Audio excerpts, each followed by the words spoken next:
So everybody knows how kind of this goes. When I open up something to go over, generally we go back and forth a lot. We'll be chatting, we talk about the letter, we will be looking back at previous letters to see if this is in any way similar. And we'll probably pull up some of these old references in Star Citizen's history as a little chuckle, because it's always a good time. For those who don't know, letter from the chairman sounds more pompous than it is. This is just an update from the company, penned in Chris Roberts' language, I'm sure. Maybe he's got a couple edits, I don't know. But usually these come out during pretty big milestones. In the past, we used to get these around like when they were still starting out, but pre-$100 million time. It would be kind of like every major funding milestone. 70 million, 80 million, 90 million, 100 million, 150 million, 200 million, 300 million, 400 million, 500 million. And then they started to happen more when significant things happened. That was like in the 2020s, I'd say. I don't know what number we were at by then, but they started to come out more as an actual update of the progress because they were making some legitimate progress. And this was the best way for them to put down like a word for word understanding of where they are as a company. It also, I think, gives the best idea of maybe not what the long-term idea of Star Citizen is, but at least gives some insight into what they're planning. So for instance, this one back in 2022 showed like the different studios they were opening. It showed the numbers of people that they were starting to bring in and how many folks they wanted to bring, like 1,700 jobs to the area in Manchester or something. It gave you the idea that they were expanding and that they were in 2022 and not thinking about slowing down. And likely that Squadron 42 was only a few years away because they needed a pretty big injection of funding. So we'll see what this one kind of tells us as we go through it.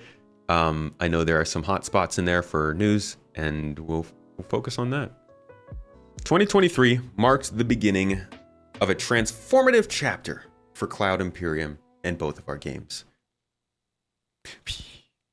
With Alpha 3.18 and our first release of 2023, the team delivered persistent entity streaming, the foundational tech that is necessary for server meshing. As we mentioned in the last letter, PES is the hardest part of the work needed for server meshing and is the one that required the most engineering. So overcoming the challenges with this release last year was mission critical. This is actually, we're already getting to something that's pretty key. So let's dive back to December of 2022. This is about a year and a few months ago when they gave us an update. Oh no, sorry, wrong one. This one, May of 2022. This is back when they got PES working for the first time. And they go over the process of putting this all together, just to give an idea of the scale. For PES to work, both the entity graph and replication layer need to be functional. In terms of engineering, this was the biggest technical challenge and required a fundamental reworking of how the game handles authority and state change of entities.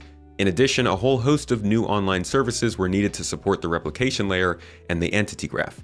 To support PES, we needed to create 12 new services. I would point you towards this podcast right here with Panic Switch and Unobtainium. In this podcast, we go over, oh no, I'm sorry. No. Wrong one.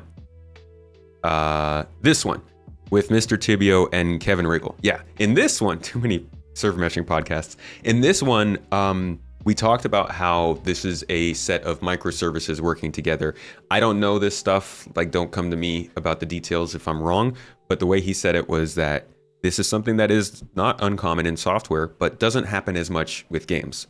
Packaging up microservices to make something that can technologically run the game in some other way. That's where my understanding kind of flutters off into the distance. But these services are important, and the scale of them is kind of clear here when they say that PES was needed to create 12 new services to run, and for server meshing, only 4 more services are currently planned.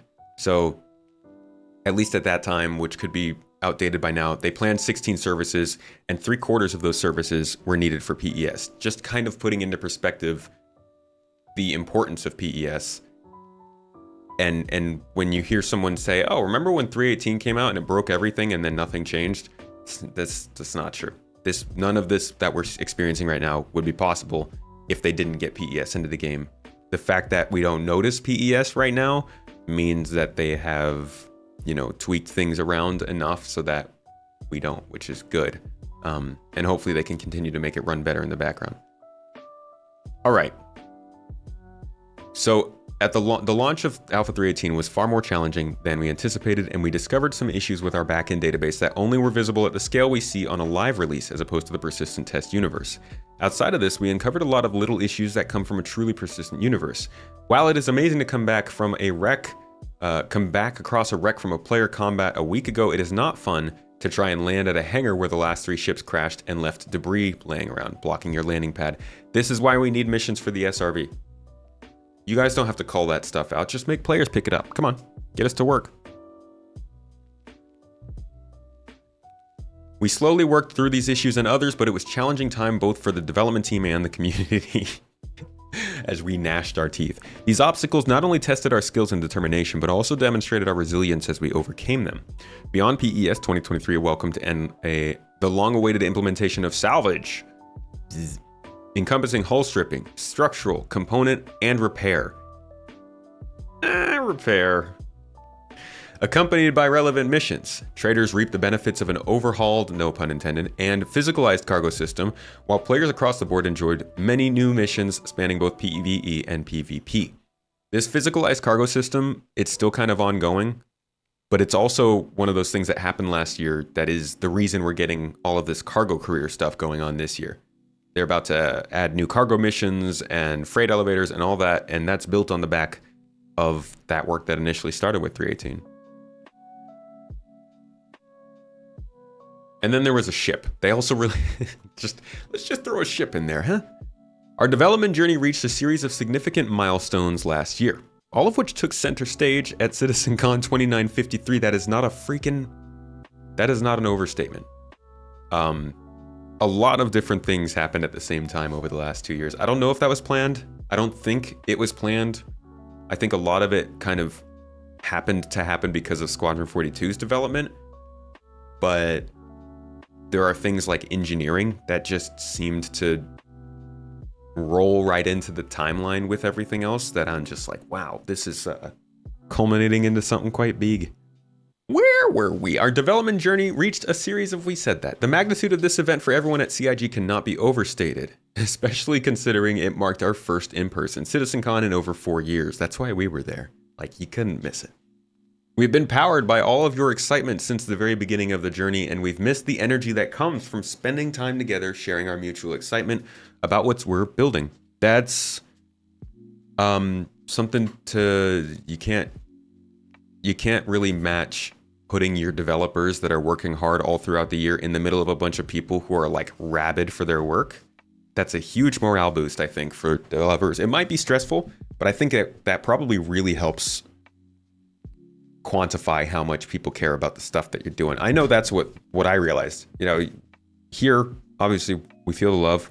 I enjoy chat. It's a freaking blast being here, but it's different walking up and meeting people in person and talking about the content and the game and all that stuff. It just different effect. So I think that for them, this must have been a really big moment. The show was an incredible affirmation of all of our hard work, both on Star Citizen and Squadron 42 in 2023. And it kicked off our best Q4 ever in terms of player logins and engagement. I bet all those players logging in and realizing that's not how the game looks. Gotta wait another year. Thanks to all of you and a huge wave in 2020. In Q4 2023 was our best year ever, with record highs in daily active players, monthly active players, unique logins, and hours played for the year. More than 1.1 million of you set foot in the persistent universe in 2023. This isn't a ton of info. Going back to our last one, we got a ton more info about when players were getting in, how that progress was looking. I am betting that this graph would not look good if it detailed out the 4 quarters of 2023. And so that's why they're giving us some yearly statements. Maybe I'm wrong. Maybe they just, they just wanted to get past these and move on to the important stuff quickly. But like, we were getting daily active users, monthly active users. Obviously, we got the 1 million logged into the Star Citizen. Yeah. We also were getting like unique players per year, new accounts per year, over 800,000 new accounts this year. It was 2022 was a good year to flaunt that kind of stuff. 2023, there were more than 1.1 million of you. All right, let's move on. The other major milestone in 2023 was welcoming the team at Turbulent fully into the CIG family. Good stuff. This acquisition allows, sorry, I skipped something. Our partners since the end of 2012, Turbulent, have been responsible for large parts of our online infrastructure and have greatly contributed to our growth and success. This acquisition allows us to streamline our efforts and formally gives us a significant presence in Montreal, Canada, which is a hotbed of video game talent. As part of this acquisition, we gained 2 key senior executives, Benoit Beaujeju, the Chief Technical Officer of Turbulent, who now becomes the CTO of Cloud Imperium and the head of our core technology group. You already will know Benoit from his presentations on our server meshing plans at the last 2 CitizenCons, last 3. He was there at 2021 as well. The second key executive to join our ranks is Marc Boudet, who was I guess maybe that's what they're referring to as too, who is the CEO of Turbulent and becomes our Senior Vice President, Studio Operations, in charge of the operations and welfare of the 1,000+ people working on Star Citizen and Squadron 42, spread between our 5 offices in Austin, Texas, Los Angeles, California, Manchester, England, Frankfurt, Germany, and now Montreal, Canada. As Chris looks back on 2023 with a few months now to reflect and appreciate the hard work of the team around him, he could say that our experience at CitizenCon and the excitement from the community both at the show and in the game as they logged into Star Citizen in record numbers last year left him feeling not only proud but also deeply grateful and reinvigorated for the year ahead. All right, let's talk about the year ahead. This is like where it gets the juice. Can somebody spawn some juice, throw some tomatoes at the screen or something? I need more anticipation in my music. This is all so chill. We are getting into, there he is. Thanks for that. We are getting into 2024 with a lot of stuff going on, and it looks like, let's see, how does this get laid out? Segment. Okay, I'll try not to cut off too much in between each segment, but honestly, they say a lot of stuff here. So let's just get into it. All right, on the Star Citizen front, the teams are preparing to deliver server meshing and expanding the universe of Star Citizen to multiple star systems. It's kind of funny because it's not really a server meshing that we need for star systems. Like, you could always just throw it in as another game container that you have to load into, right? It's like the real special bit of server meshing is when they start to make it multiple star system or multiple servers per star system. That's the real juice. One of the key milestones of human achievement in the lore of Star Citizen is First Jump Day, when legendary astrophysicist and pilot Nick Croshaw discovered and navigated the first jump point on 10th of April 2271 and became the first human to visit a planetary system beyond Sol. I believe that was, I guess it was the Croshaw system. That'd make the most sense, huh? I feel like I have concept art for that. Not worth looking up. Eventually, that system was named Croshaw in his honor. Look at that. His journey was described as the jump that changed the course of humanity and led to the starfaring future we depict in Star Citizen and Squadron 42. Okay, now that's actually really bugging me, because I don't think the Croshaw system was the first one we settled on. I don't think that was the first place with a colony. I think that was just the first place we went. The first system with a colony, I'm pretty sure, was... see if I can just scroll all the way down. This one. What is this? Oh, no, it is Croshaw. My bad. I was thinking of the city name. Angele City. Angele City. Yeah, so this is in the Croshaw system. God knows when we'll see these cities enter the game, but they're known for their earthquakes and lava. Neato. You might wonder why I'm telling you this story, he says. Well, a little ahead of the historic date of April 10th, we had our first Jump Day celebration on Star Citizen's Tech Preview channel this weekend. For this test of our progress on server meshing and the replication layer technology, we opened our first functioning jump gates and allowed players to test traveling between our two systems for the first time in our history. All right, so folks in chat who don't think that they're doing things right now, this is at least something, right? Jump points is something. Not quite a character customizer, but you know. Players were able to travel between Stanton and Pyro via wormholes, with each system streaming in and out seamlessly. For those of you interested, our Verse's own Nick Croshaw honor goes to an Evocati member called Mr. Trash. Nick Croshaw, Mr. Trash. It's cool. It could have been a lot worse, right? There could have been a really awkward name in that position. Mr. Trash is okay. I think that makes sense. They believe this was the first in the community to successfully jump. During the test, it is worth highlighting that we also achieved 350 concurrent players in a single shard, setting our new record for concurrent players in a single instance in Star Citizen. So that's like at least 170 in a server, right? That's way more per server than we're seeing even before server meshing. So are they getting better performance on a per server basis? Or is that just something that they're trying to push ahead with because they have the ability to? After many years of work towards a goal many thought was impossible. He had to say that. That many yelled at me was not possible. We are on the cusp of delivering one of the final pieces of technology that will enable a connected, shared universe that thousands of people can experience together at the same time. I invited Benoit, who oversaw this historic test, as our new CTO to share a few thoughts about this monumental milestone he helped bring to fruition. All right. Here's Benoit. As the new Chief Technology Officer at Cloud Imperium, I am thrilled to join the CIG family and lead our technology group.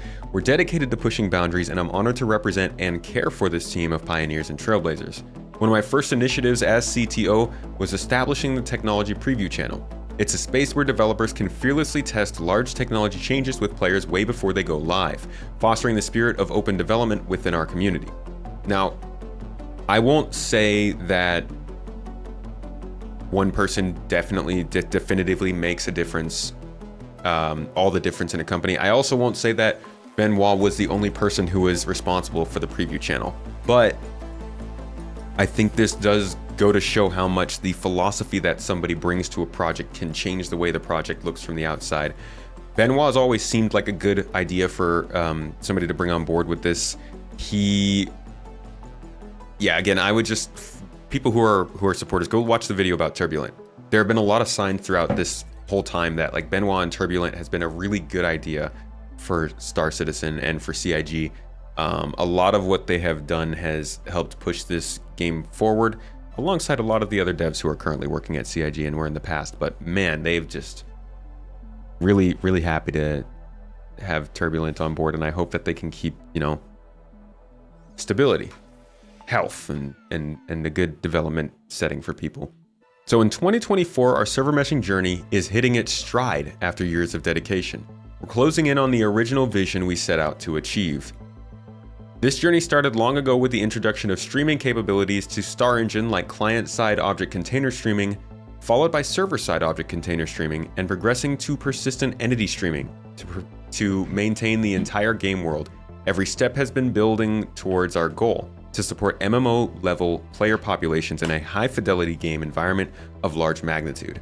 So if we go back to the letter from the chairman in May of 2022, again, this is when persistent entity streaming worked behind closed doors. This wasn't even when it came to the game a year ago. This is when it was just starting to get working for them, and they were proving it was possible. They released this little roadmap here that kind of shows this whole path of development that server meshing has been going through. Okay, and I can't zoom in on this, so luckily I have this picture downloaded and I can just pull it up on my computer, wherever it is. So all the way back in 2018, 3.0 had just been released, and it was awful. Have you guys, y'all remember that? Who was here? Show of hands. Who was here for the Great Drought? For the freaking weekly burn down? And for, this is the wrong browser. The great drought, the weekly burn down, the terrible performance. Where the heck? Oh man, did I get rid of it? I did. You gotta go real far back. 3.0 had just dropped and the game was terrible. I mean, we must have been averaging like 10 frames per second across the community, right? There was no telemetry page, okay? There was no inventory. There was no sharing missions with other people. There was no sending money to other people. You couldn't buy ships in game. You couldn't rent ships in game. There really, I would say probably like half the ships we have now. We hadn't gotten an update in a year. Like, if you thought that the 3.18 delay was bad, at least we got features. Like back at this time, things were not fun. Just to put it lightly. Object container streaming was not in the game yet, so the game was running at like 10 to 15 frames per second on average. It was like 20 to 40 frames on average. Dang. I was doing terribly then because I couldn't get more than 10. And quite a few people just couldn't really run the game that well. So that was all the way around here. Check this out.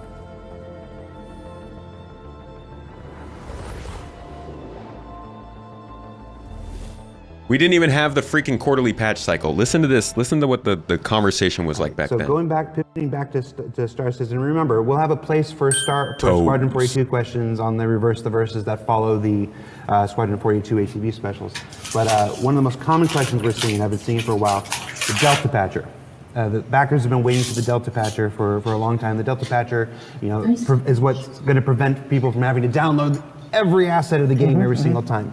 But now that we have the Delta Patcher, we've announced we're only doing 4 patches a year. Is that it? Is it 4 big content patches? But will there be smaller hotfixes? So there's two. The Delta Patch side anyway, because if you're just waiting for a live patch, yes, then it's probably like. Okay, because quite a bit will change between builds and so forth and things like that.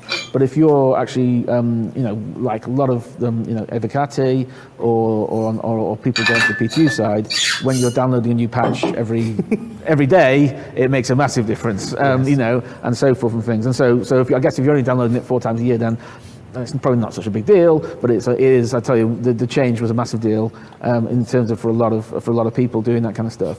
But just because we're doing 4 large patches, which is the plan, it doesn't mean we won't maybe do like a smaller patch if we need to for a reason. And hopefully, we plan to get the patches in the state, but it may be we might want to patch because we want to introduce some new ships or something, or whatever it is. So what we're saying is, look, we're planning to do. We've given you, a quarterly patch. These will be nice, big, changes that literally they'll be, get in there and do this stuff. But then it doesn't mean we're not going to just say, well, actually, we might have to do a hotfix or something, or actually, we've got some cool new content we can put in, which actually the gameplay systems themselves won't change. It's just adding some content to something, that kind of level. Because adding a ship, we keep it in the same branch. But every time we do, and this is one of the discussions I think when we went out and I was talking about the reason why it was important to get 3.0 out last year is because we've been in the 3.0 branch for a long time, but our main development branch is actually game dev. And so the longer you're out of 3.0 and you're trying to get the stuff working, you can't go back to game dev. Now, all the new optimization work, all the stuff things, all the new tool, all the stuff you're trying to do. For those who aren't following, this was them talking about the Delta Patcher, which is basically a patcher that would give you the difference in the updates between the updates. Before, when you got an update, you couldn't download like 17 gigs of stuff. You had to download the whole game all over again. It was crazy. So yeah, this is. Oh, here we go. Here, this will give you some idea of where we were back then. Let me see if I can find.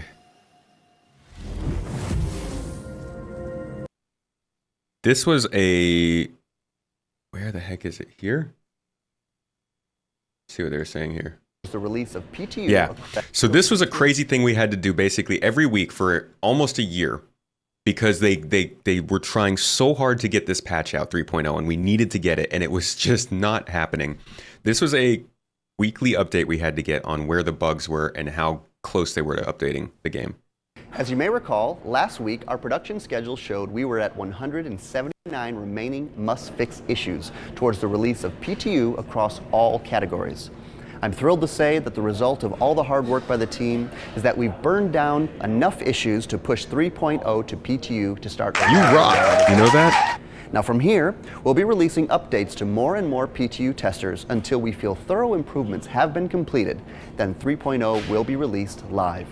Now don't forget to check out Look at our that production. smile, man. That is relief. So this was back when we were getting things like object container streaming, which, hey, Skippy, thank you for the 5. Appreciate you on the super chat, dude. Good morning, Mr. Tomatoes. This is 2017 footage. This was back before we got OCS, object container streaming, which was a big deal because we went from, at least in my experience, sub 12 frames per second gameplay up to like 20 to 30. Some people were seeing consistently over 30 when this happened. Then we got server-side streaming about a year later in 2019. But all of these squares, these are all little things that they were doing in the meantime on the back end. Some of them would show up on the roadmap. Some of them we would never see, someone we would never even hear about. But this all just continued going on in the background, and I think it was around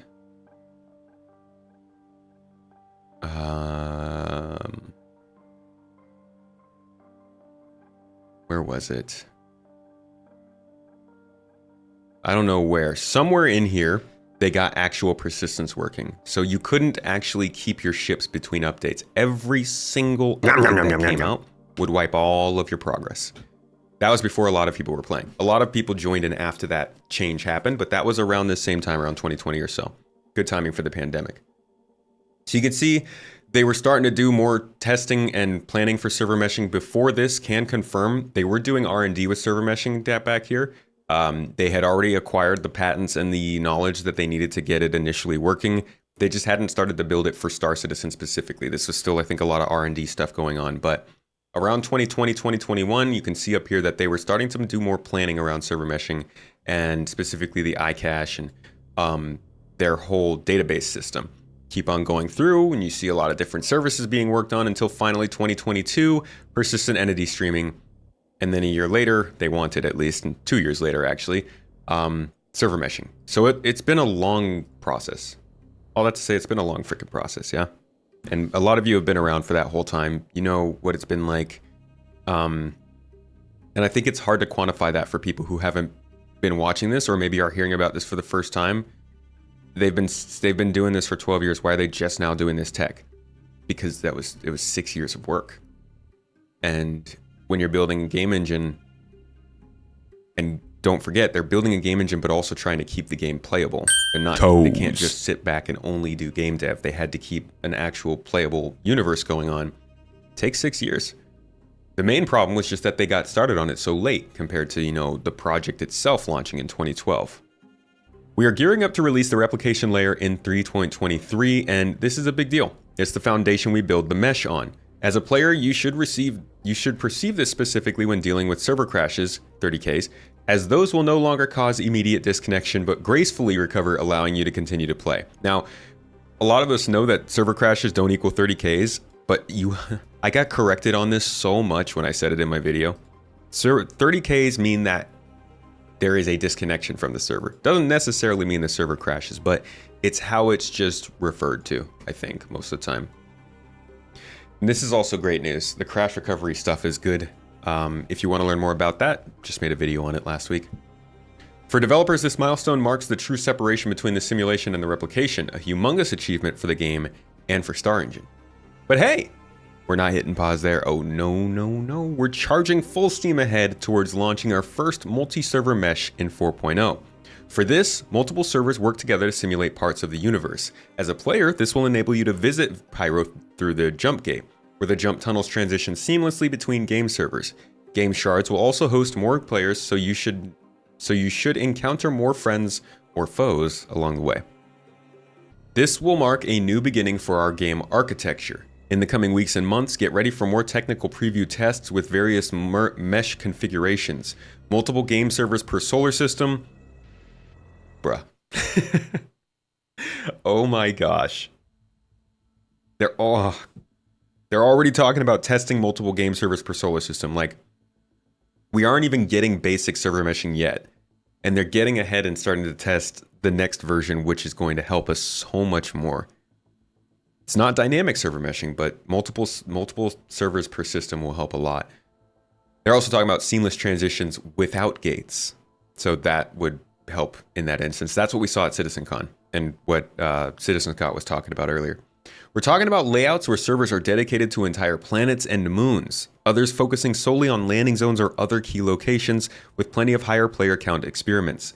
Again, this is the magic of server meshing. This is why there's so much focus on this tech and why it is seen as Jesus tech, even though we really shouldn't put our hopes all on one thing. But like when you look at the way that Star Citizen runs, from falling through the game to things not loading in to hit register messing up to AI not running to all kinds of stuff, a lot of that goes back to the servers just having too much going on them, because they have to handle 100 players all across a 80 million kilometers squared space. It's probably more than that, but like, this is a massive area that it has to keep track of all on one server.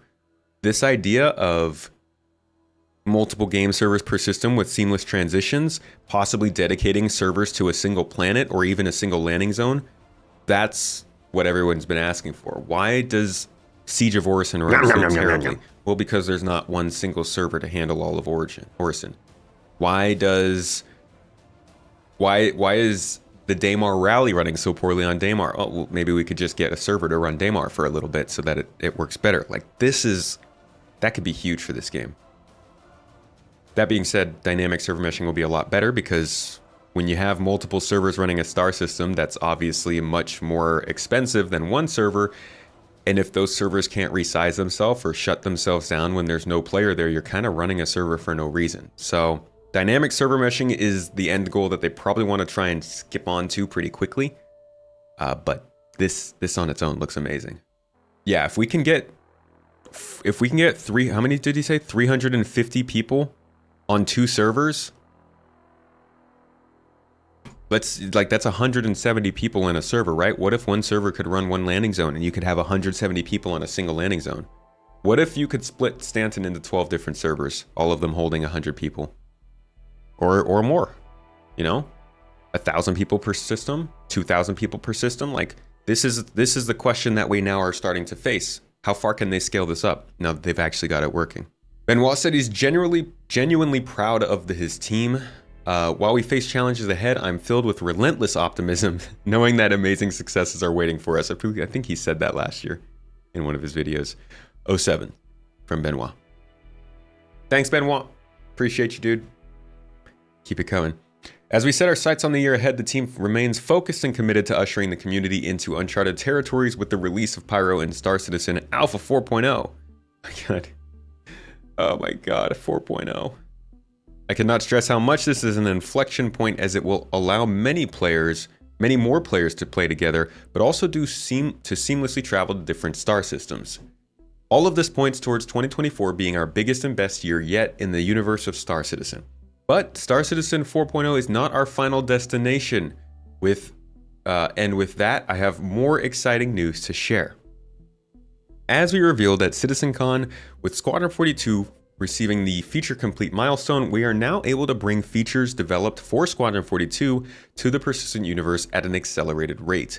As part of this, towards the end of last year, we decided to reorganize the Star Citizen and Squadron 42 teams to be more integrated, to facilitate bringing several years worth of feature work and polish to Star Citizen, and finally set our sail out for Star Citizen's own finish line. I have a lot to say about this part.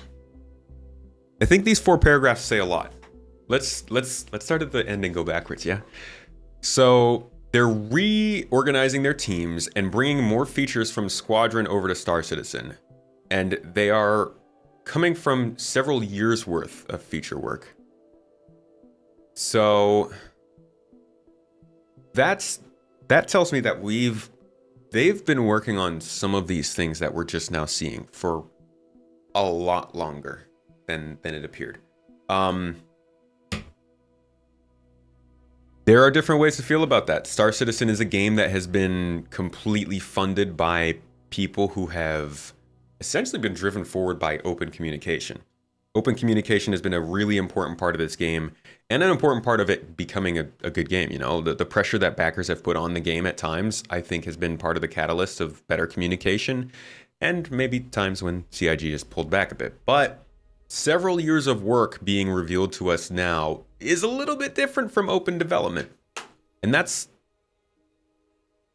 I'm not going to say the S word, but I think that's where a lot of people feel a little bit misled, in that all of the marketing for Star Citizen is getting you into Star Citizen, is getting you playing Star Citizen, excited for Star Citizen. In the meantime, though, you don't even realize there's another game being built with that money, and it's going along apparently quite well in the background.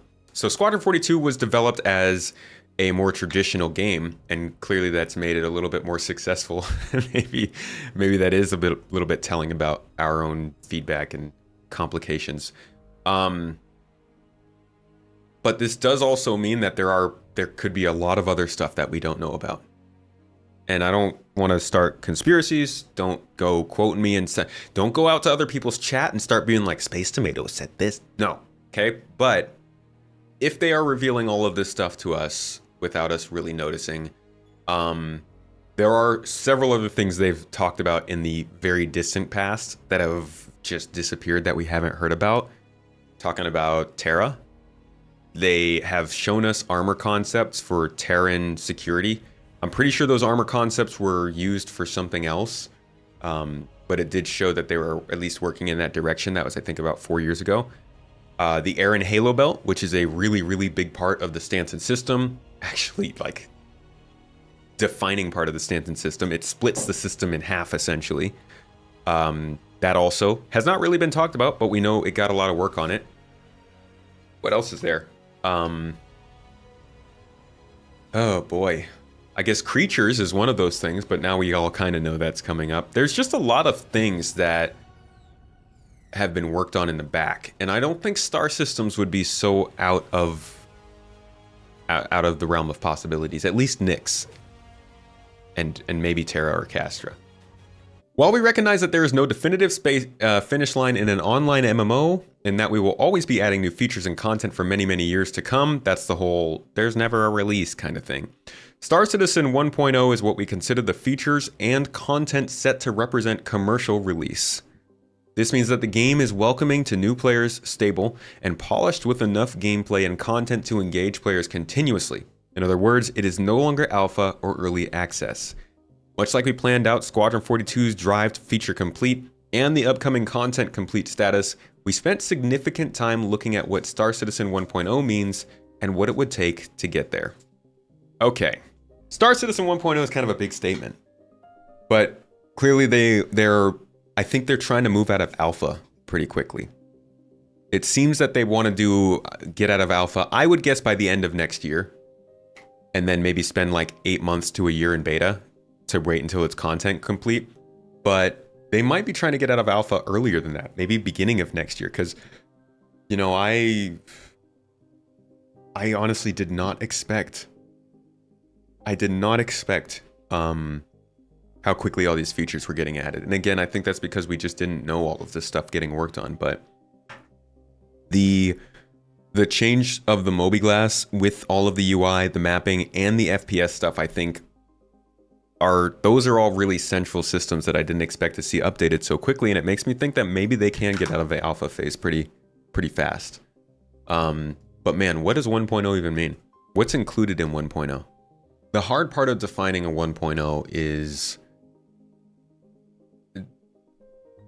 what does a finished game look like in this sense? Like this specific finished game. There are so many different ideas of what a finished game is, of what it would include.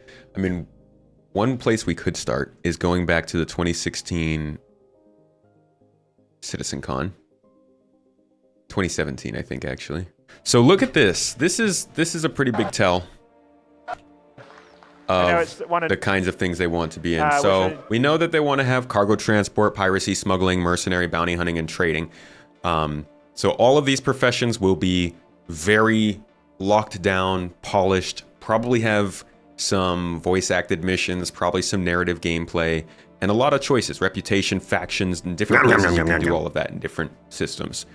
So this is a given, right? These are all basic, we know all of these. Mining, refining, and refueling are the more industrial focused professions. Mining is pretty far along already, but I will get a lot more of the same treatments. Salvaging, which is not here, is actually past mining in terms of missions, but not quite up to standard with mining in implementation or features, so that'll probably see a lot of updates too. We still don't have like fuel and oxygen siphoning.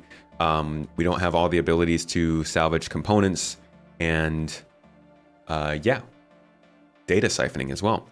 Quantum interdiction is part of being a pirate. That's going to be something that has to be reworked with the quantum change this year.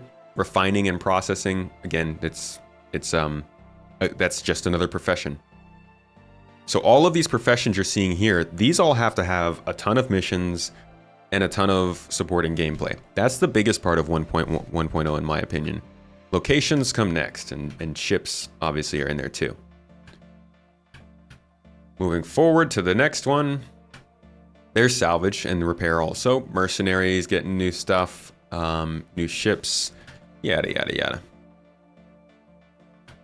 And then we've got farming and rescue missions. These are probably kind of included in investigation missions, but farming is obviously going to be a big thing because drugs are a big thing in this game. So making drugs and shipping them may or may not be a big part of GII's business, but it also is something that I think a lot of people want to do. And we have livestock, so there might be that too. So yeah, this is the best part of this whole thing. 4.0! What's not on this slide is that they expected 4.0 to be there 1 year from this presentation. It was supposed to be 4 quarters, 3.1, 3.2, 3.3, and then 4.0. That didn't happen. So in 4.0, they expected travel to multiple star systems, exploration and discovery. I don't know what they meant by that. And science and research. Don't know what they mean by that either. But these are also things that need to be very fleshed out for a 1.0 launch. That being said, though, the only other time we really have a good sense of what they wanted to do for a launch prospect in this game would be, I think, 2018 CitizenCon. Here, road to release. Piece of the puzzle. So listen to this. And I think that's probably one of the biggest things. That's why we call it the persistent universe, is that it has a life and a persistence, and people's actions will mean something in it. And that's a very, very important part of the 11th pillar. And the last one, if we go forward, Paul, is server meshing. So when we get server meshing, that is, we think, the last piece of the puzzle to have the full game experience. And this is our ability to go, right now we have about 50 players on a server. We probably will be able to increase that number because of bind coloring and stuff, but it's still going to cap out at a certain level. With server meshing, we'll be able to get to thousands of players playing concurrently in the same locations, star systems. They're not all going to be able to have 1,000 people dogpiling together. They won't be able to render it all at the same time, but you certainly will be able to have 1,000 people on the planet of Hurston, for instance. So the server meshing is the last key piece, because that will allow us to have a truly massively populated universe of players as well as AI, and having servers that dynamically scale up and down to take care of the processing needs of that. And so from our standpoint, in terms of what we would think is the experience when you guys can sit in and play the game day after day and not worry about it getting wiped, not worrying about, I'm going to do something for a day or two and there's no point because they're going to reset the system. See that? It sounds like he's describing 1.0 right there. It also could sound like he's describing just like beta, but even then, even if there's no wipe for 2 years, there's still a wipe. So here it sounds like he is literally talking about 1.0 launch. And I think this is one of the only times I really remember him hinting at that. Day after day, and not worry about it getting wiped, not worrying about, I'm going to do something for a day or two and there's no point because they're going to reset the system. When we get to full persistence and server meshing, that's our marker. And sure, after that, we've got planets to do and star systems, and we're going to have continual feature development. But this is an online live game, and so for us, we don't have a particular viewpoint in terms of, oh, that's it, this is where we finish it, and we don't do any more work.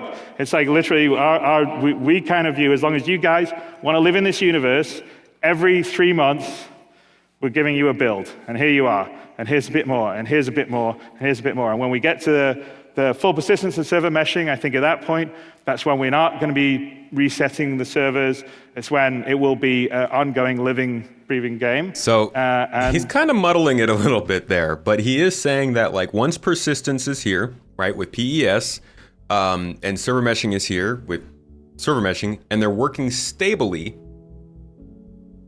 I think what he's saying is that's our technological milestone, not our content milestone. That's not a 1.0, but that's when we know we don't have to keep messing around with wipe slots. So maybe not quite 1.0 he's talking about, but it's all a little how you interpret it, I think, right?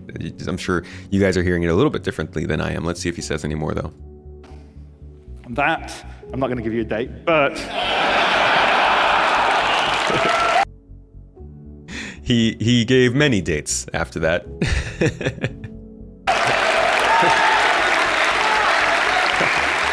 But you can watch on our roadmap as we develop it, and just watch for that. Because us internally, those are what we view as our sort of cornerstones that we need to get to. And yes, there's a lot of other things that we've talked about that we're also working on. But when we get that, we feel like it will be a game like no other. So that is kind of what we, in terms of road to release. But speaking of near-term release.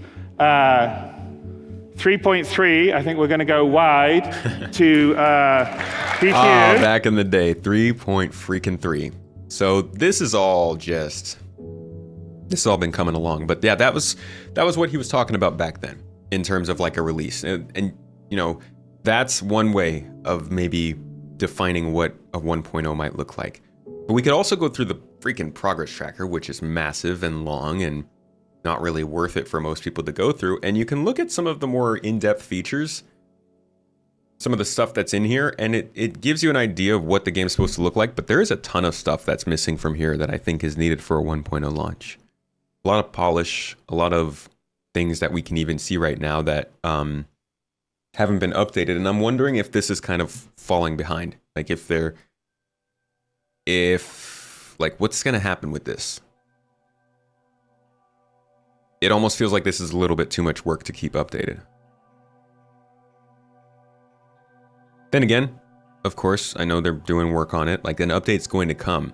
I just wonder as we get further and further into this game and more of the resources need to be put towards the actual things going towards the development instead of just the tracking of it. And less people are watching the roadmap like hawks because we have more game to play. How long will this keep getting updated regularly? Man, I think I'm gonna work on a video for that. The different pillars that need to be handled for 1.0. Ships have got to have all of their gold standard updates, right? We gotta have maelstrom damage, gotta have a fully functional heat system, flight aerodynamics, the maelstrom damage system, I think I said that. Engineering needs to work on all of them. They should all have the standard buttons, the lights in the right places, the ability to do all the things that you need on the ship to get around, all of the working inventories on ships. The buttons are all physically movable. Like this is a lot of work that goes into just ships. And then you got to talk about FPS gameplay. We're seeing a big update with that, with things like the scopes and the looting inventory and the personal interaction system. All that needs to be buttoned up and properly working in every instance for a 1.0. Then you talk about missions. We're going to need mission givers with fully voiced lines on most of the landing zones, in most of the systems. All of those mission givers will have to have reputations. They'll have to have communication and relationships with the other factions in the system. Those factions will have to have missions that you can go and run, and lootable stuff and findable collectibles and all that. We also have to get things figured out with ship customization. How are paints going to work? Is this going to be a method of monetization, or are characters and players going to be able to do this stuff? They're going to have to figure out ship sales. How can they do ship sales and continue to do it and justify it? But, you know, like, can they release concept ships at a less popular rate? Maybe they're only the big fancy ships and not the starter ships, or maybe just the starter ships. There's so many details to figure out for 1.0 that I don't even think you can make one video on it. All right, so back to the letter. To facilitate this 1.0 launch, I am pleased to share that our very own Richard Tyers will be taking on a new role as Senior Game Director, overseeing both the development of Star Citizen and Squadron 42 alongside me. Big ups, Rich. With this change, you'll start to see a more rapid expansion of features and content coming from Squadron 42 to Star Citizen. Starting with Alpha 323, which is shaping up to be one of our biggest releases to date in terms of new features getting into players' hands. When we announced at CitizenCon that we would be bringing across feature work that we had developed and refined in the push to feature complete for Squadron 42, we were not kidding. As game director on Squadron 42, Rich played a crucial role in helping steer Squadron 42 to its current feature complete status. Under his stewardship, Squadron 42 experienced a significant surge of progress, a momentum we fully anticipate will continue to carry us towards content complete, beta, and release. I would love to hear more about this. Oh my gosh. How much was he actually involved in pushing Squadron fast? And like, where was it when he came on? Let's go back to where that was. I bet we can find that pretty easily. Because when he came on, they were definitely talking about making some significant changes to the way they worked. And I would love to know where Squadron 42 was at that time that he did actually help so much in pushing it forward. All right, so listen to this. This is what we're about to talk about is this guy, Richard Tyers. He's getting promoted. He's getting promoted in a freaking big time to work alongside Chris Roberts, right? So obviously he did something good. What we're going to look at now is his introduction to whatever game, whatever position they gave him where he did all this good stuff that he's now getting promoted. So this is, I think, before they kind of got him in charge of Squadron, and they're talking about why that's happening. You've your new title is Squadron 42 FPS Game Director.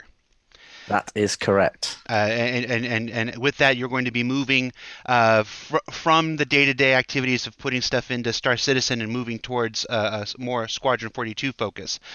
With that, let's talk. Let's set the table here.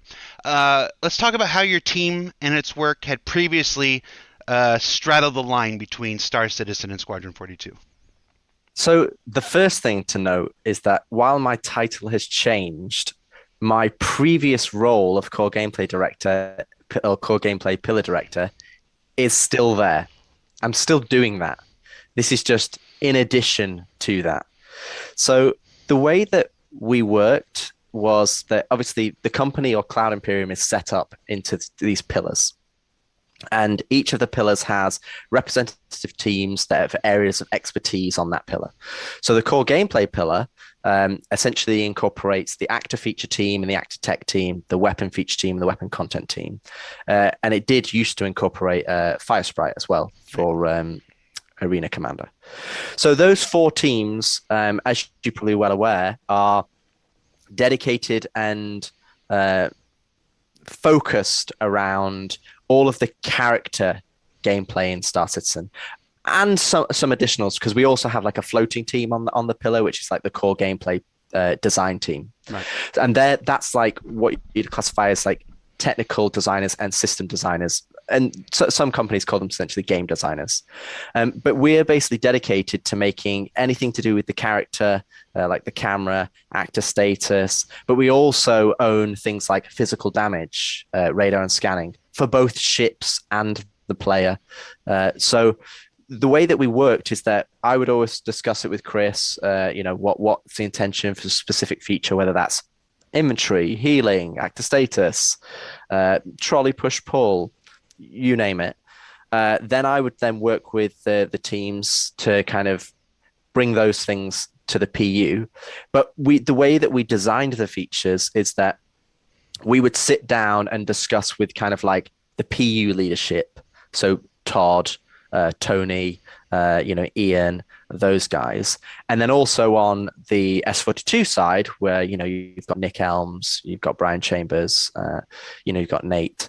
And what we'd do is we'd generally sit down with the design directors or the game directors and go, okay, and this would be with Chris, and we talk about a feature and be like, and I kind of get an understanding of how we want to use it, because obviously on my pillar, I'm also responsible for the FPS experience. So in terms of how that experience is supposed to be delivered in both Star Citizen and Squadron 42. And that's always been the case and will still be the case in this new change. But the deal is that we'd look at these features and go, okay, how are we going to use these features in the games? So we go, okay, so let's take trolley push pull, for example. And I actually wrote about this, some of the pitfalls of this development in some of the retrospectives that I did in the last 2 quarters. Trolley push pull. But the way we'd work is we get the trolley push pull system and we go, okay, right, how's it going to be used in the PU? Well, in the PU, maybe it's going to be used for cargo and moving things around, and also for what you'd expect, like puzzles. So when you go to mission, maybe I can't get access up high. I need to move something so I can then mantle it and climb up. The stereotypical, action adventure type of puzzle. And that's really where it's more appropriate in Squadron, because obviously Squadron has all the same content in terms of like the vehicles and the armor and so on. And then Squadron has its own specific things. PU has its own specific things. But how you use these features, we will always deliver something in a systemic fashion. So for example, if we were just making a single player game, you could make trolley push pull just be a movable physics object and be done with it. Because we know it's going into the PU, we went the extra mile and be like, okay, well, it needs to take into account there's gravities, there's different gravity that you can be in, or other people can jump on that because it's a multiplayer game, and you've got vastly different cargo weights, and so we have to take that into account. And so what we do is we take all of that information and we distill it down into a system or a game design, what we want. And then obviously my job is to make sure that we're distilling that down and that fits into the overall vision and experience of the game, both Squadron and Star Citizen, in coordination with Todd, Tony, Chris, and Nick, and so on and so forth. And essentially we would tier it in a way. So we'd start off with a tier 0. And the tier 0 would be, what is the minimum viable product that we can push this development piece to the live audience to kind of garner feedback and gather feedback and then tweak it. But because we're such a big company and we have such big releases, generally by the time we've released a tier 0, we're already well into another feature. And then the T1 kind of comes at a later date. So for example, a really good example of this is Actor Status T0. We released in about 2018. I remember we talked about it at CitizenCon. I think it was the patch after CitizenCon. What he's starting to describe here is the way that they shifted their development to focus so much more on Squadron 42. They were very wordsy about explaining this to us, but the idea was we are shifting a lot of our efforts more towards Squadron 42, and him moving towards Squadron 42 was a big part of that. Again, this is 2021 this was happening, so really it was like a 2-year push, really like a 2-year sprint for them, but it made a big difference, clearly, and we didn't get to see that up until just a few months ago. So a lot of people who just recently showed up, a lot of the excitement around these features is because we were up from here until CitizenCon. We were just constantly like, okay, you're talking about making features for Squadron so that they come out better, but where are they? And then finally at CitizenCon this last year, it happened. But this episode, this talk was the beginning of that. Which was hypothermia and hypothermia, and then and eating and drinking. And then since then, we did a force reaction update, which tied into that. And then now we're about to do Actor Status T1, which is the next extension. But if you were working as a traditional game development, which is like not as a live product, you'd probably do them all continuously. You wouldn't do a tier 0 2. You'd just be like, you would make it in that manner, and you would play. AKA, I really don't like the way we're doing the Star Citizen development. I want to make Squadron 42 features so that they work well, and then we'll put them in Star Citizen. Thanks. Yourself to get an idea of is this right? Does it feel good? And then work towards it. But obviously, because we've got the PU and a live audience, we're able to leverage that community feedback, and they go, okay, it's not working in these environments. It's not working well here. How do we do this?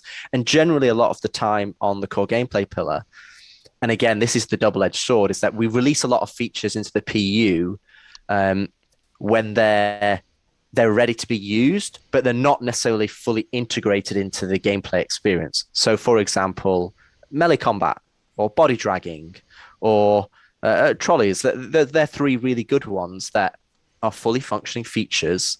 But if they were being used in an action adventure or Squadron or whatever, they would be integrated into, like, you're using them for a purpose. And we've released them into the wild to kind of get feedback and that, but they've not been fully utilized yet. And generally that's because on the core gameplay pillars, we will work on a feature and we'll work towards it becoming functional. And then once we have it, we will then coordinate with a content team. So generally, whether that's the locations team or UP, also, for example, healing needs hospitals, it needs medical beds, or for, hacking's a good another example. We can release hacking, but that's just the game, the system. We've done all the UI, all the audio, the physical interactions of you putting the hacking chip in, but it still needs to have a purpose in the game. Like, well, where do you use it? When do you use it? It needs to go and have the chips in the shops. So we coordinate with what I call, like, we have feature teams, which is kind of what my pillar is set up to. We also have the weapon content team, which is a weapons pipeline. It does all the weapons and something, but we coordinate with the general content team to then push it in or create missions. And so that's kind of how we've always worked, and we would do the same and give it to the level. So the Squadron level design team, for example, is a content team. So we would be there at the top developing these features in coordination with the other leadership, and then we deliver it to the content teams to then kind of execute into the here comes the kicker. Individual projects. The way it kind of works right now is that we would deliver it maybe before the content teams will have access to it, and then they'll put a wrapper around it. But that's kind of how it's previously worked. It's to be honest, it's kind of unique in game development. It's not something that happens everywhere. I mean, it's something that's definitely new. I've only ever seen at Cloud Imperium, but it's the nature of how we're developing all of these different projects. When was the active feature team created? 2015, 2016? Well, Jens is probably the first. I think. Yeah, we're talking. Yeah. I mean, it's one of the first ones. I think we're talking a while ago. Okay, so that's how the team has worked from then up until now. Now, obviously, while we don't necessarily talk about it at all the time because we want to preserve many of the surprises, the plot points, the character points of Squadron 42. Development of Squadron 42 has been continuing right alongside Star Citizen this whole time. Yep. Recently, we recognized we identified a need for a change with Squadron 42, with the way that we've been developing Squadron 42. Talk to me about what we realized, what that need was. So the biggest thing is kind of how I discussed there. You have the feature team and you have the content teams. The biggest thing is that we wanted to create a closer relationship between the people who are making the features and the content, and especially considering I'm the arbiter, or I'm responsible for the FPS experience. So when we've had discussions with Chris and talking about it, we wanted to create a closer relationship between the feature teams and the level designers, who are basically the people who are they're essentially the client who are utilizing these features.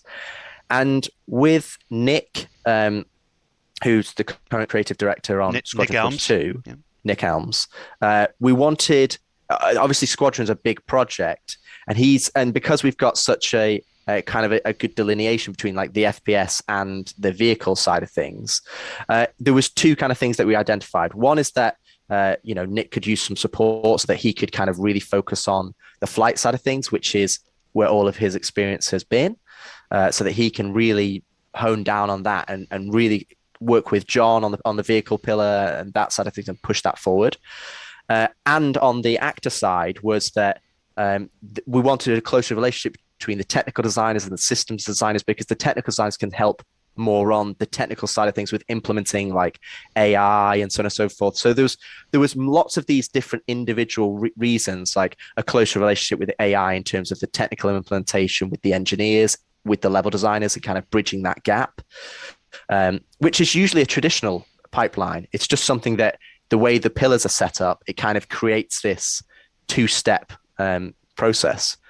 So that's where kind of I came in to kind of come over. So essentially all of the FPS level design teams and the social teams on Squadron, essentially anything related to do with the character gameplay, they're kind of coming and being absorbed onto the core gameplay pillar. And that's why I said I'm still doing the core gameplay pillar direct. That's still a role that I fulfill. Mm-hmm.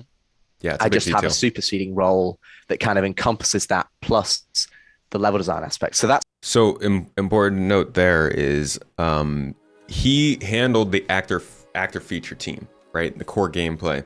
So things like mantling, platforming, reloading, gunplay. Do you get cold? Do you get hot when you get shot? What happens?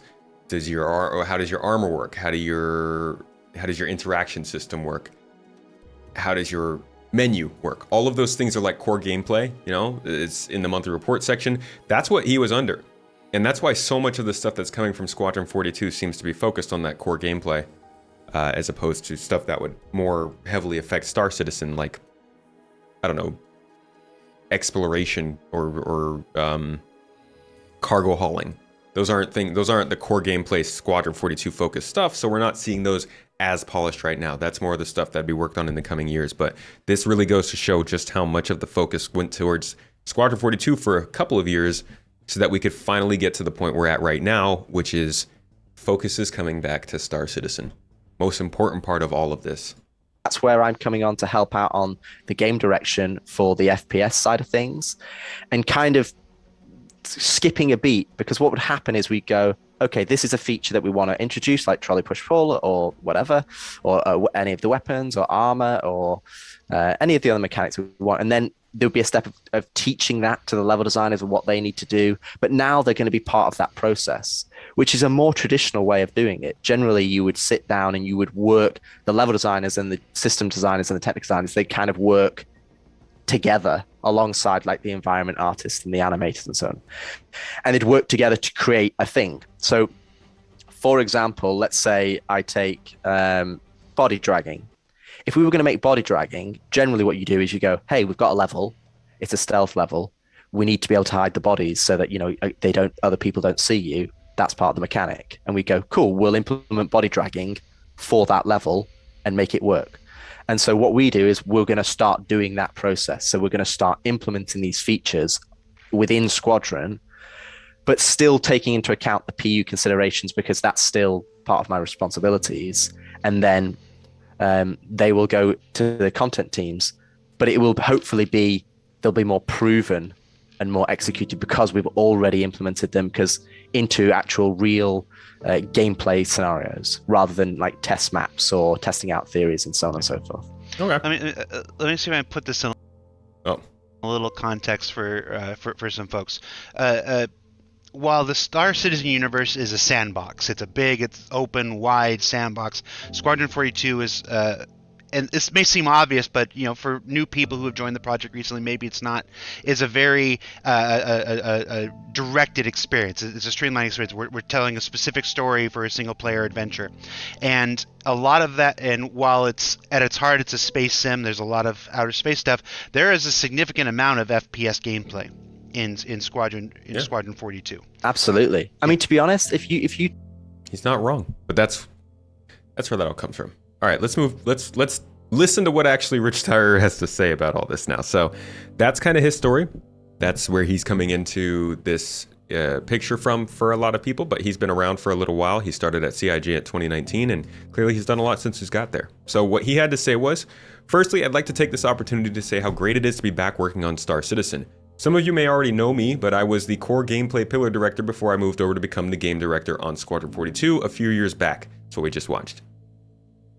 With this new role, I will be coming on board to help push Star Citizen to the next stage of its development, ultimately culminating in leaving early access and releasing the 1.0 version of the game. This begins with identifying what features and content are required to create a fully realized space MMO, while laying the foundations for future updates. To be 100% clear though, this doesn't mean going back to the drawing board or totally changing the vision of what Star Citizen currently is. With this aim, Chris and I have overseen the creation of a roadmap that takes us all the way up to 1.0 and outlines all the features and content we need, and just as crucially, the ones that will come post-release. A lot of good clarity there. We're going to reach some level of release for 1.0, but it's not going to have all the features, or at least all the features that, we will end with. Chris already said that before, though. With my role now overseeing both projects with Chris, and the fact that Squadron 42 has hit its feature complete milestone, it has provided an opportunity to reshuffle the teams. This should see a large contingent of gameplay teams now coming back to focus on Star Citizen. We've also taken the opportunity to move away from heavily specialized teams like the actor feature and vehicle feature to more generic gameplay teams that should allow us to be a lot more flexible and shoulder some of the heavier burdens those teams used to carry. We're noticing that in the monthly reports. What page was this? I think it was this. Was it this one? This one? This one? It's here. If you go back to the monthly reports here.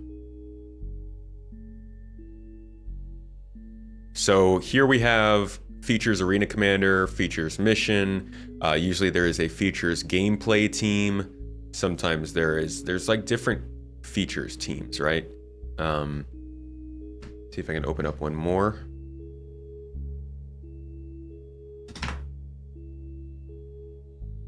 Features character and weapons, features gameplay, features vehicles, all kinds of features teams that they were reporting on. But if you go to now our current monthly reports, you'll see that all of that has been consolidated into what they're now calling core gameplay. And I feel like this signifies a lot more cohesive work between them because the basics are now getting figured out. They don't need to be so detailed with it. Seems to be saying the same thing here. While these teams will still be instrumental in shipping Squadron 42, they will now be focused on bringing all the existing features over to Star Citizen, as well as working on brand new features like base building and crafting to help round out the 1.0 experience.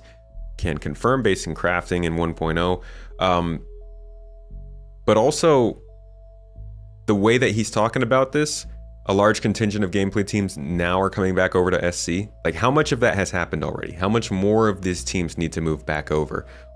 Should we be expecting even more of an increase in production? With every release going forward, the intention is to move ourselves closer to that end goal. So you should expect to see large updates each quarter, with each quarter is a big statement. Because if we go to our roadmap, we've got our Q2 update is in April, right? So technically we should have a Q3 update in probably August. Wait, when is the Q1 update is in March. Q2 update usually ends at the end of July, right? So we might not see another update until October, if this is our Q2. So every quarter could mean one thing or another. I don't know if we're going to get another summer update after 323. But yeah, each quarter with many changes to systems that have not been touched in a long time, like economy, insurance, etc. Alongside a whole suite of quality of life improvements to things like inventory, missions, mobiGlass, etc. Coupled with totally brand new features and content. Wish we could know more about those. We have set very ambitious goals for ourselves internally, both for the game and technology teams, but Chris and I truly believe they are achievable, and hopefully you can start to see that progress starting with 323 and beyond. I look forward to seeing what happens after 323. That's an exciting patch, but we're in the unknown with server meshing. We don't know when that'll work. Will they have to throw in another patch before 4.0? If not, then what will be in 4.0? Very exciting times. They want 4.0 in over the summer, but we'll see. The fact that this is showing up as our Q2 update, instead of just saying it was our Q1 update and releasing it in March like normal, or releasing it in April like normal, because even our old Q1 updates would release in April. April 17th, April 29th, April 22nd. Like, all of these are late April. April 29th for 317. So why wouldn't they just put 323 here as a Q1 patch with a late April release, unless they were worried that it might slip further into Q2 and want to reserve the whole quarter for it? I don't know. I wish they would go into more detail about what these things include. So we know base building and crafting will be pretty fully featured for a 1.0 release, right? The economy obviously has to be in a good place. Insurance has to be figured out. health insurance or life insurance, I guess, has to be figured out, which means death of a spaceman would have to be figured out. So we'll probably start hearing more about that soon. Player shops, buying and selling things from and to players will probably need to be pretty hefty. All right, continuing on, working in tandem. Rich and I, we're back at Chris's perspective now. Rich and I will continue to establish the strategic vision to bring to life the intended Star Citizen gameplay experience. As Rich said, over the past few months, our teams have been busily planning the upcoming major milestones for the persistent universe, culminating in what we refer to as Star Citizen 1.0. As that roadmap comes together and becomes validated, we look forward to sharing with you both its vision and executional plan later this year. Okay, so we actually get to... I was wondering if they were going to keep that roadmap internal. But I guess part of the reason they had so much longer for their beginning of the year meetings this year, normally they take about 3 weeks. This year I think they took 4 or 5. Maybe it's because of that extra bit of detail for this 1.0. As part of this development reorganization, we have made a few significant changes. From a personal standpoint, I have moved to Austin, Texas from Los Angeles to be closer in time zone to our main development operations in Manchester, Frankfurt, and Montreal. I thought he moved to Manchester. I'm guessing that was kind of like, never mind, kind of thing. Because a couple years ago, we can find this actually, because this is really close to that Richard Tyrer thing. Here we go. There it is. We didn't do last year just because, we just... I don't really know where he would say it though. So he must have moved here. He must have moved to the UK for the Manchester office opening and like getting set up and everything, and then maybe moved back to LA over the last year. Because it's interesting that he's saying that they're moving from LA to Austin instead of just like having stayed at Manchester and gone to Austin. But yeah, it's more central. It's always fun to realize, because for a lot of people in America, you think this is an American game, but it's really not. So he will be in Austin, which is a couple hours closer to everybody else. And let's see. Los Angeles, while shrinking, will still be an important office for the company, but one focusing on a business support role with marketing, finance, legal, and HR.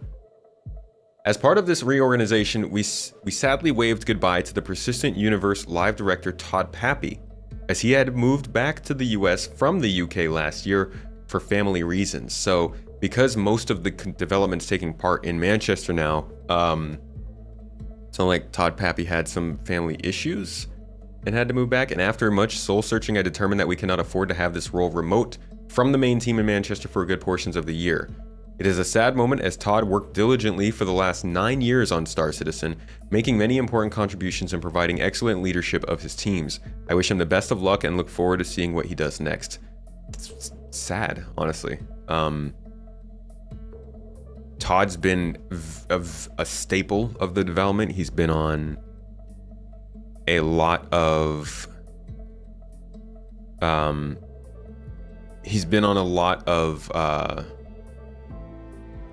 videos. He's had a lot to say about a lot of the important things in Star Citizen. If you go back to when they actually did Pillar Talks, we didn't get as many as we should have.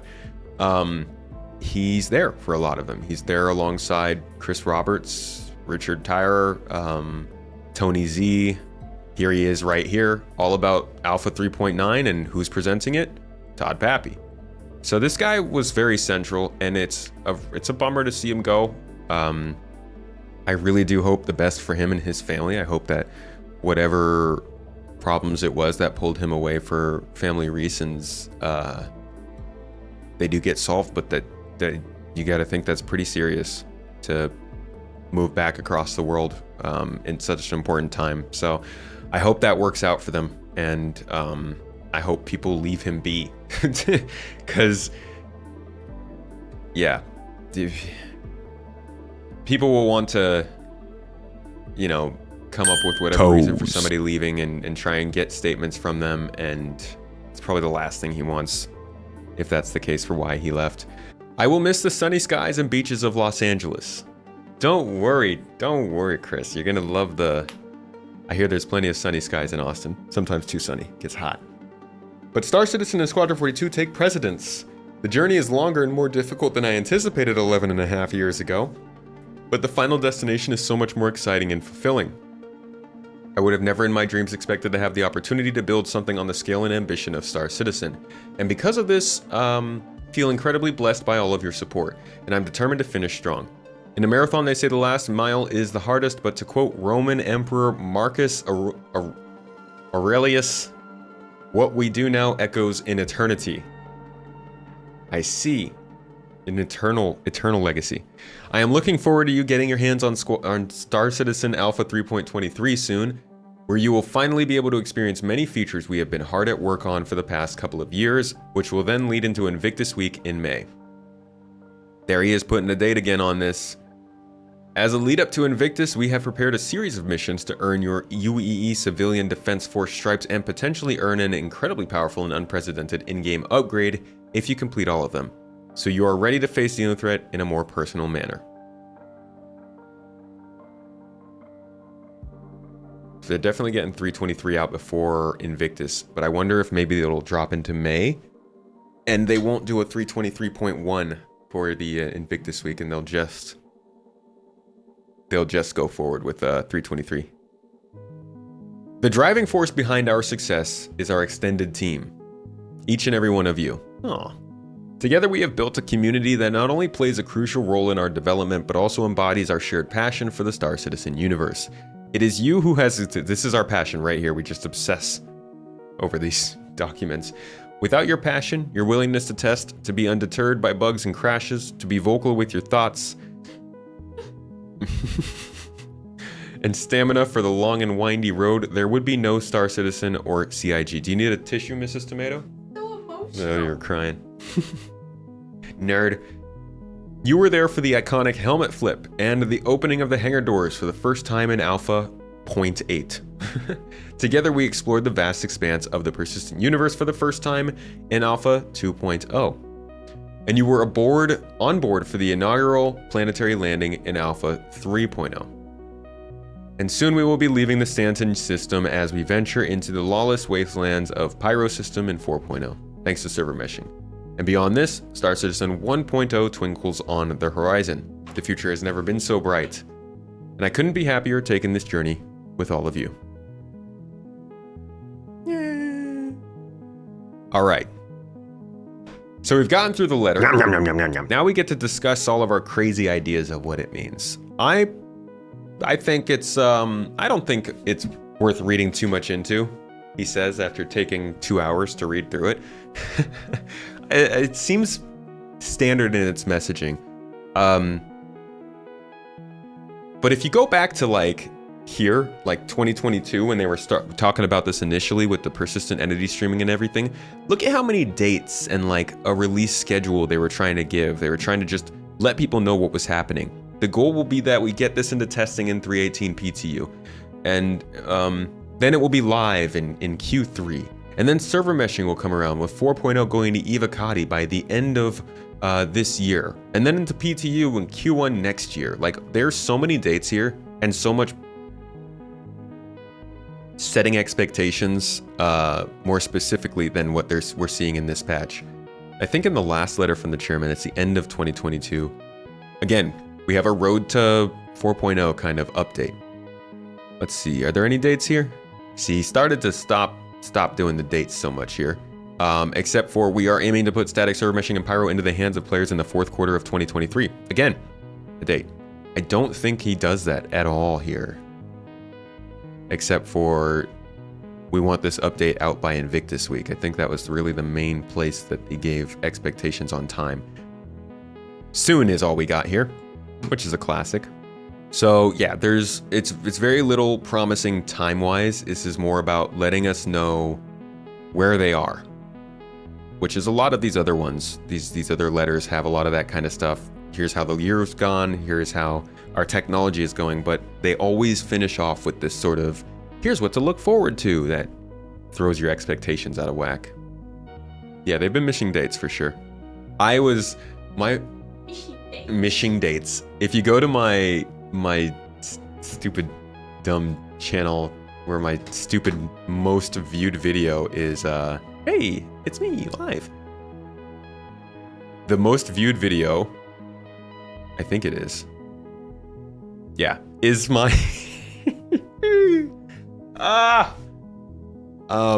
it is my 4.0 Pyro first look video from, I believe it was after that letter from the chairman. Yeah, June 4th, 2022. So I read this letter, and like many other people, I went and made a video about the contents of this letter. And in my defense in my video, I estimated that the dates they were giving us would be at least 2 quarters early. So technically I'm only about 4 quarters off if they do get it this summer, but my prediction was bad. I think everybody's was, based on this info we got from this letter. But I also think that this info in this letter is a lot better. Yeah, I think Invictus for 23 is safe. There's no way they won't release an update for Invictus Week. If anything, they'll drop features. And now I'm making a 1.0 video. Hey! I don't know if I'm going to make a 1.0 video. If I do, it'll be next month. There's a lot to digest. Mostly what I'm seeing feedback-wise, I haven't really looked too much throughout the community to see what people are saying on this yet. I wanted to get a chance to read it with all of you and get some initial thoughts out, but it seems like there's a lot of, this is the same CIG, same news, will this actually happen? Which I get the idea of, but as we've gone over today, like you can see that this is a sort of natural occurrence. And I think the biggest thing is that even with these letters that we were getting, it was all stuff happening for them. At this point, I think it was still just in PES. So at least PES was working, and this letter felt a lot better. But all the way back for this letter, it's like everything was behind closed doors. We didn't know what was really going on. I think a player jumping through a jump gate is a lot. That gives me way more confidence than this letter does. But I think the letter also was released after they wanted to wait for that milestone to occur so that they could have a little bit more to go off of when we read this. And that's not missed. I feel better reading this than I would have if we didn't know server meshing was working, and we didn't know that 323 had a lot of features in polish, and we didn't know that base building was in the works, or that Squadron 42 was feature complete. This letter comes as more of a reassurance of the things we've been seeing, rather than as just a roadmap of the future or a chest beating session. That also partially reflects on the way that they're communicating with us. Like Yogi coming onto the podcast to talk about what's being done with ship combat, to me, tells us that they are confident about the direction that they're going in. They're ready to communicate more with it because they have more stuff that's out in public and backing up what they're actually doing than what was going on before. It all says the same stuff to me. They're feeling better about where it's going. We still got challenges, obviously, and they're not going to tell us what those challenges are right now. I cash anybody. But things are looking good, I would say. Not perfect, not world changing. Don't sell your job and become a Star Citizen permanently yet, or ever. But I think things are going well.